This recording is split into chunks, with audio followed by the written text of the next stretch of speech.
دا په کندوز کې په نشو د روږدو کسانو د درملنې مرکز دی. دلته ګڼ شمېر ځوانان، سپینګیري او هغه ماشومان چې په نشو روږدي دي تر درملنې لاندې نیول شوي دي. په دې مرکز کې داسې افغان ځوانان هم شته چې تر لوړې کچې زده کړې کړي، خو د پردیو د پروژو ښکار شوي او نشو ته یې مخه کړې ده. Start me in the name of Allah, the most gracious and the most merciful. I learned my lesson from the center.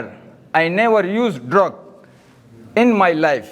I will try to follow you, Islamic Imarat. I will always follow you. I don't forget your lesson in the future.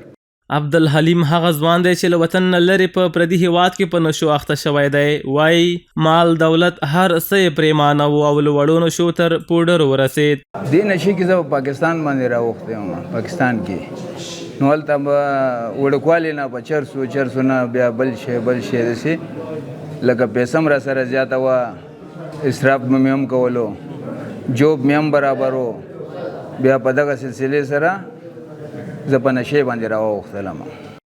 15 کلن عبدالحلیم وایي کورنۍ یې په زور افغانستان ته راوست او دلته کندوز کې یې تر درملنې لاندې ونیو. دی زیاتوي زده کړې هم کړي دي، خو نشو یې د ژوند هره هستي له صفر سره ضرب کړې وه، خو اوس یې یو ځل بیا ژوند ته تمه پیدا شوې ده.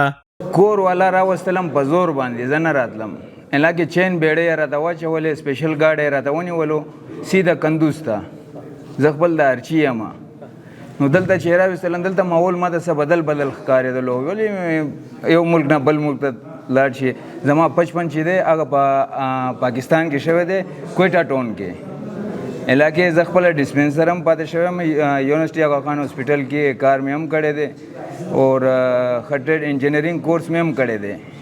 د کندوز ولایت د روږدو د درملنې مرکز کې یو بل تن امین الله زرغون دی چې په سپینه ږیره په نشو روږدی شوی و. دی د خپل ژوند په اړه وایي چې حتی د خپلې کورنۍ هم نه خوښېده او نفرت یې ترې کوو. د امین الله په ګډون اوس ګڼ شمېر روږدو کسانو ته د کسب زده کولو لړۍ پیل شوې.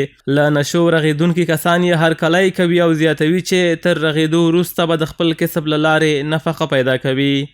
پروسه که ایجاد شده پروسه بسیار یک پروسه مفید است و به خاطر آینده ما بسیار موثر است. به خاطر از این که معتادین در اینجا تداوی میشه، از اینجا که میبره بیرون که میره بر از کدام مسلک نیست کدام دیگه نیست، پس اونمون کار است، اونمون مسابقه. در یک کسب برای ما داده شده که بریم سرگرم همون کار و کسب خود باشیم تا که از طریق همون کار و کسب خود مسیر خدمت به خانه خود، به قریه و به کسبه خود شویم.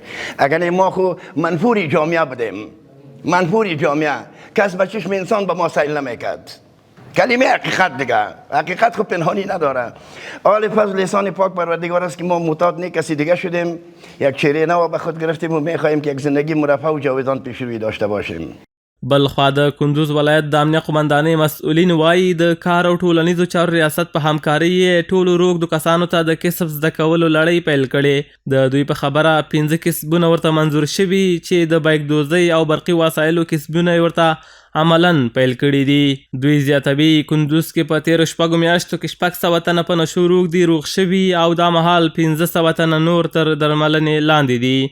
د نشهیي توکو پر وړاندې مبارزې مدیریت په 15 کمپ کې په تېرو 6 میاشتو کې شاوخوا 600 تنه روږدي صحتیابه شوي چې وروسته خپلو کورنیو ته سپارل شوي. اوس مهال هم تعداد 1510 تنه روږدي د درملنې لاندې قرار لري. او بله د یادونې وړ خبره ده چې دغه روږدو ته د کار او ټولنیزو چارو ریاست لورې حرفې زده کړې لکه خیاطي او همدارنګه د الکترونیکي یا برقي سیستمالات زده کړې هم ورته کیږي.